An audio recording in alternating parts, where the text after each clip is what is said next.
Jujutsu Kaisen sequel became even more insane. 68 years ago, Jujutsu sorcery had hit an all-time peak. With Gojo's death, Yuji and his friends took on the mantle by defeating the king of curses, Sukuna, the strongest sorcerer to ever live. But these powerful Jujutsu sorcerers paved the way for peaceful times. And as per the cycle of life, this peace made everyone weak. However, everything now has changed. With the introduction of aliens powerful as Sukuna, the world of Jujutsu has begun to evolve.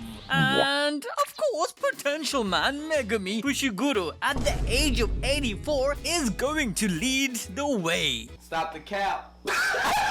No, seriously, Gege hands down couldn't have left his story the way it was. He needs a redemption arc, and what better way is there than to pass his knowledge down to the remaining members of his family. But before Maki and Yuta's grandkids can enter their training arc, we start chapter 3 with a chilling discovery. A man-eater has appeared in the prefecture of Gifu. This brings our newly formed trio to another case. With the reports of 2 victims and 3 witnesses, we learn the bizarre story of a shark that swims through the forest, leaving torn bodies behind. As the gang make their way there, Tsurugi thinks back to the last chapter when Maru switched up on him. You know, my boy ain't used to being on the receiving end when disrespect is dished out. Little did he know it wasn't Maru, it was his twin brother. Hence why, with Maru acting his usual self, this journey isn't as awkward as Tsurugi thought. So he decides to break things down, explaining cursed spirits and why this specific case is quite odd. Because for decades, curses have been confined to Tokyo. However, suddenly, just as aliens decide to show up, they are called to suppress the threat in a random prefecture such as Gifu? Like, this doesn't make sense. Unless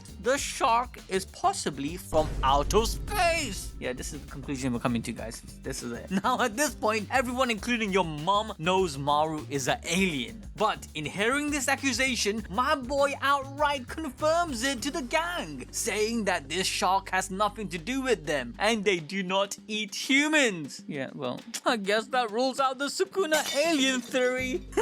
Listen, they still could be related somehow, and plus, the path of evolution they took could be very similar. We already mentioned how the Sumerian race is an actual ancestor to our own civilization, but the primary difference is that they took the route of embracing curse energy. We can see throughout the Sumerian people that their bodies have uniquely developed. For example, Maru and his brother have a freaking third eye. The king has horns. And then you got Tengen doppelganger running up in here. Like, come on, like, it might even be fair to say that they achieved Geto's dream. You know, getting rid of all the monkeys, having a world with only curse users who can control curse energy, i.e. no leakage, hence no evil curse spirits. Regardless, with Maru spilling the beans, he decides to keep quiet as, you know, he's on a delicate mission to understand if humans can be trusted in the first place and whether their sense of morality is the same as the Sumerian. He was supposed to be undercover, but that option is now thrown out of the park. However, in the short time he did spend with the Okotsu siblings, Maru learned that like their own race, there are some good humans and that there are some bad. But in chapter 2, when he presented this finding to his twin, Cross told him that what's more important is their understanding of what is good and what is bad.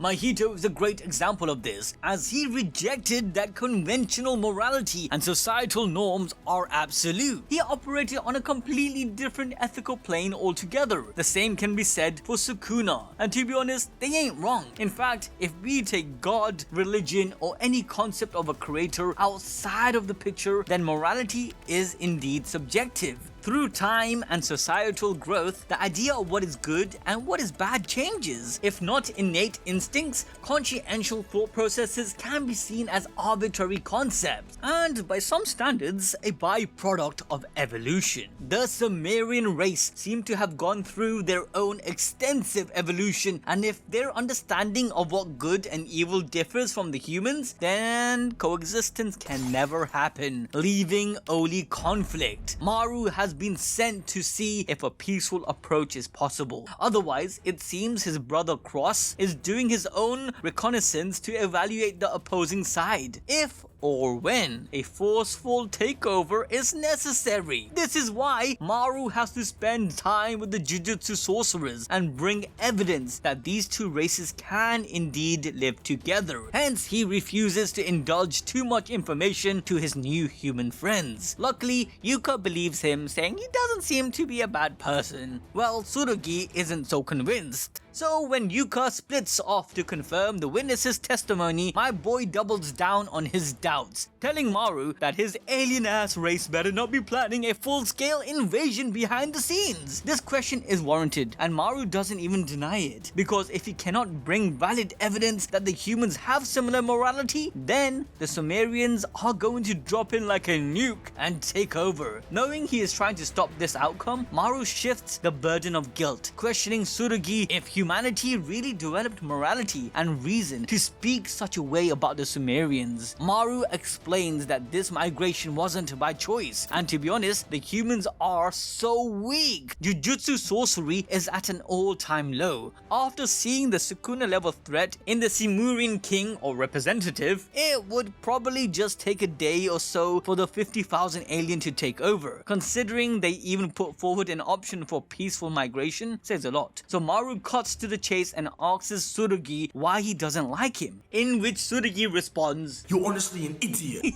yeah, Maru just wants friends, okay? Even his own twin thinks he's an idiot. So hearing this makes him really sad, but Tsurugi calls him out. Why the other day he waited a whole gosh dang minute before using his special Dajjal beam cannon to save the child? When Maru responds saying he couldn't intervene due to his orders, Tsurugi flipped the entire script back on him. Were these orders more important than a child's life? Yep, this leaves Maru speechless. Because all this time, it seems the Sumerians were looking down on the humans, questioning if they are even moral beings. Yet this question should have been thrown back at them. Before my guy has time to process this, the floating shark monster finally appears. Yeah, it's an old man. Well, not just any old man. He's a retired graduate from Jujutsu High. Osada, a former sorcerer, hence his ability to become a shark. Using seance, he can draw the power of anything he wears. He's wearing a shark so he can become one. Yeah, this Anka might actually have the most broken seance curse technique we have seen yet. Imagine he digs up Gojo's grave and just wears his skin or some shit. Regardless, Osada reveals that the man-eating culprit they are looking for isn't him. Rather, it's a tiger named Taro Nosuke, who he is currently also tracking. My guy goes on to explain that 25 years ago, foreign traders smuggled a pair of tigers into the mountains of Gifu. Toronosuke is their grandchild. After Japan got a boost of funds due to the Paranormal Foundation, they had repaired all the solar panels in the area. The excess heat then dried up the river and the mountain's ecosystem collapsed. Toronosuke was forced to descend into the villages in search of water and prey.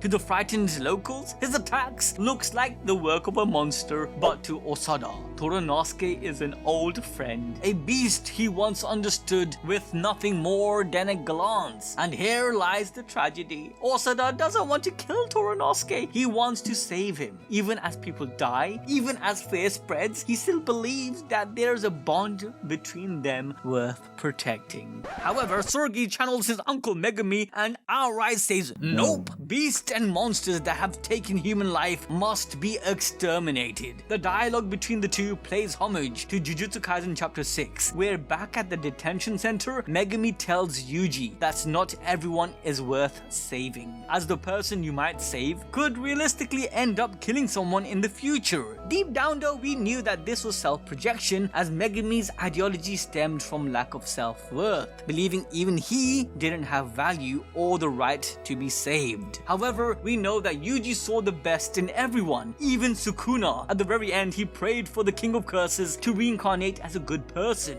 telling him that even if no one accepts it, Yuji will be willing to live on with him. So it's not a surprise that in chapter 268, Yuji finally got through to Megumi, convincing him to fight for his own existence. Megumi finally was able to move forward and had pledged to live his life for others, which is why his story needs to continue into this series of JJK Modular, where he can share Yuji's kind-hearted teachings to the younger generation. Becoming a sensei would complete the promise he had made and allow him to live up to Gojo's legacy, not as the strongest, but as the best teacher anyone could have. This is definitely needed, especially now that the aliens have entered the chat. Coexistence would seem impossible if one side has greater power, and so he has to level the playing field. If one side has greater power and different ideologies, the playing fields need to be equalized. Without morality, enforcing a way of life onto the weaker side is pretty much like the law of nature. Sukuna's insane strength made him see others as insects, hence their existence, thoughts, and ideologies meant nothing. We do not care. But Yuji saw through his BS and determined that the path he took to become this monster was just down to bad luck. Funny enough, this is also the philosophical weight of this chapter. Osada embodies compassion, the belief that even something feared as a man-eating tiger is not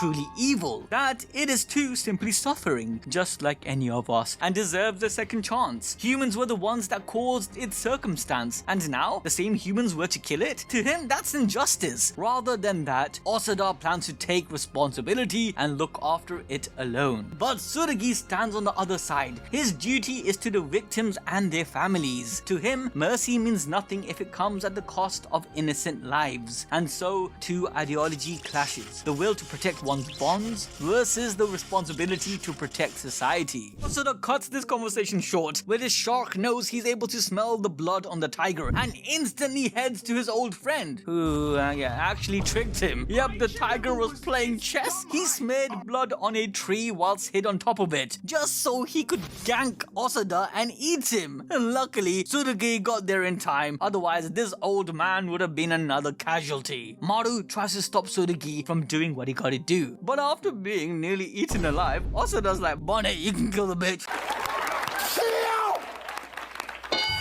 Yeah, that switch up was crazy, but I guess facing death doors changed his mind, huh? Osada starts having a flashback to when Torinosuke was a little cub. He told him if he ever feels loneliness, then come find him. So, seeing its footprints near his house, he believed that there was a chance he could have been saved. Sadly, that wasn't the case. But we are all here for a new beginning, and so after slicing up the tiger, Tsurugi finds its little cub and passes it on to Osada, giving him a new opportunity to do things right this time around. Once again, thematically linking back to Sukuna, Torinosuke grew up with no one to nurture him, leading it to become a monster. This cub represents Yuji, who, because of his grandpa, ends up the way he was, a kind-hearted soul. Similarly, this was also a representation of the two paths, coexistence or conflict. Without trying to nurture and build a relationship, coexistence is a far road to reach. Maru, witnessing the death of Torinosuke, feels as though it represents them and his Sumerian people. So he finally reveals the truth to Tsurugi about his mission to see if coexistence is possible. He also explains why he couldn't save the boy much earlier. His powers are tied to his twin brother, who would know instantly if he uses it. This revelation actually hits deep. In the Jujutsu Kaisen world, twins have always symbolized contradiction.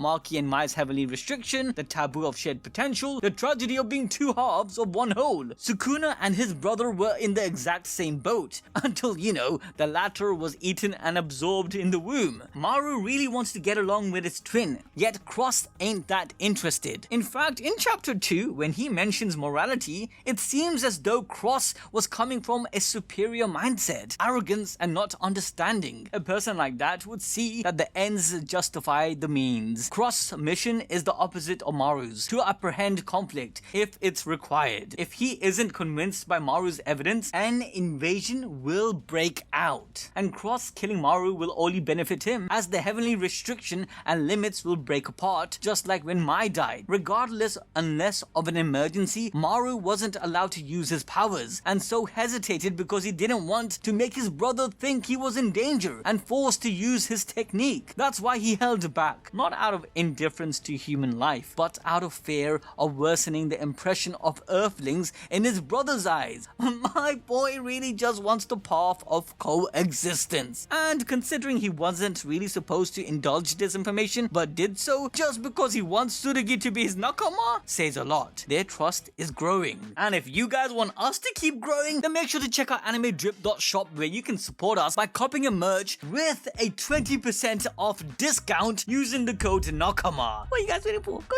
get yourself some merch.